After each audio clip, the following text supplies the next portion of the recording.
আসসালামু আলাইকুম beautiful people, welcome back to my YouTube channel. তো আজকে আমার পিছনে দেখতে পাচ্ছেন বাতাস, কত প্রচণ্ড বাতাস বা স্ট্রং উইন্ড। তো এই বাতাসের সাথে মিল রেখে আজকে এমন একটা জায়গায় আসছি যে জায়গাটার নাম হচ্ছে কাজা হায়ানো সাতো।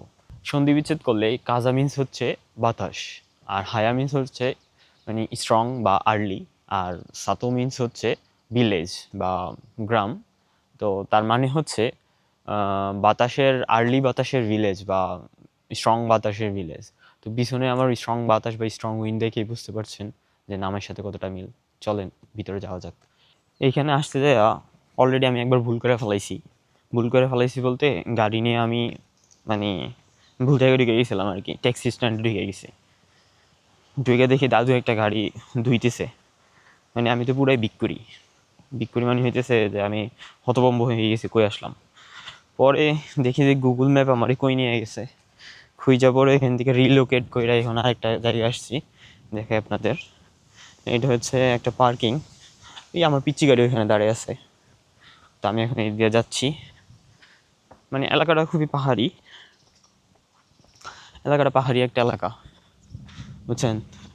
দেখেন এদিকে নিচেও পার্কিং আছে, দেখতে পাচ্ছেন কিনা জানি না রোদ্রের জন্য। আন্ডারগ্রাউন্ড পার্কিং, উপরতলা। এখানে একটা গলফ কোর্ট আছে। পিচ্চিগুলা কি কিউট না।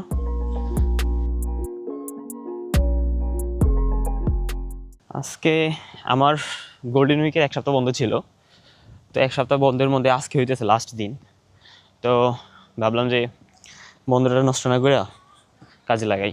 এখানে একজন আইসক্রিম প্লাস কি জানি বিক্রি করতেছে, জাপানি সুইটস মেবি।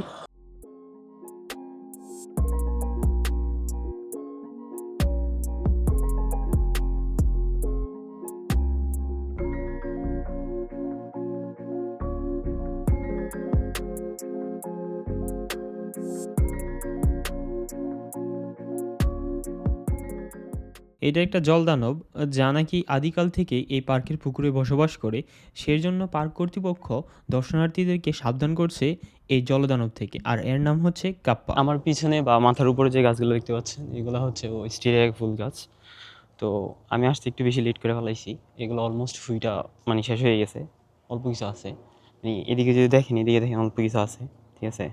এই অস্ট্রেলিয়া ফুলগুলো মূলত হইতেছে তিন কালারের হয়ে থাকে। এগুলো হইতেছে নীল, সাদা, আর হইতেছে হালকা পার্পল কালারের হয়। তো এটা হইতেছে লতা প্রকৃতির এক ধরনের ফুল গাছ। এগুলো হইতেছে আপনার আঙ্গুর আঙ্গুর গাছের যে থোকা আছে, থোকার মধ্যে ঝুলা থাকে। দুঃখজনকভাবে আমি লেট করে ফেলাইছি। যখন এই ফুলগুলো মানে সম্পূর্ণ ফুটে না, তখন এই ফুলগুলো দেখতে খুবই সুন্দর লাগে। এই দেখেন অবশিষ্টাংশগুলো, দেখে এগুলো দেখেন, আঙুরের যে থোকা আছে না, থোকার মধ্যে ঝুলে আছে। এই সবগুলোতে ফুল ছিল, নিচে দেখেন ফুল পড়ে আছে।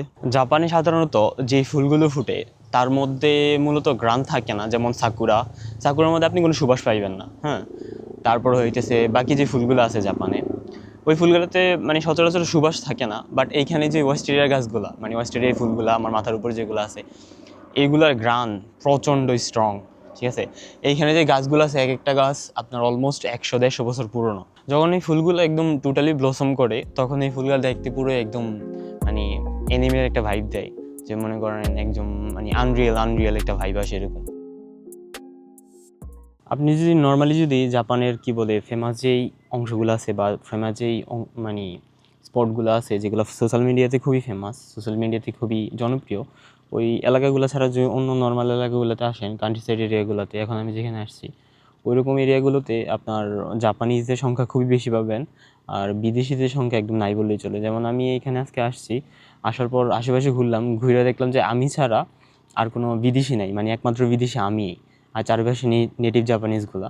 আপনি যদি নেটিভ জাপানিজদের মানে কালচার দেখতে চান, তাদের স্বভাব চলাফেরা মানে ওইগুলোর প্রতি যদি আপনার ইন্টারেস্ট থাকে, তাইলে আমার সাজেশন হবে কান্ট্রি সাইড যে এরিয়াগুলো বা হিডেন জেমগুলো, যেগুলো আপনার যেগুলোতে মানে জাপানিজরা বেশি একটা যায়, বা বিদেশিদের কাছে বেশি একটা ফেমাস না, বা সোশ্যাল মিডিয়াতে বেশি একটা ফেমাস না, ঘুরে দেখার জন্য মানে সাজেশন থাকবে আর কি। এই পিচ্চির মনে সুখে খেলাধুলা দেখা আমার ইচ্ছে করলো, আমি যদি একটা আবার বাচ্চাকালে ফিরে যেতে পারতাম।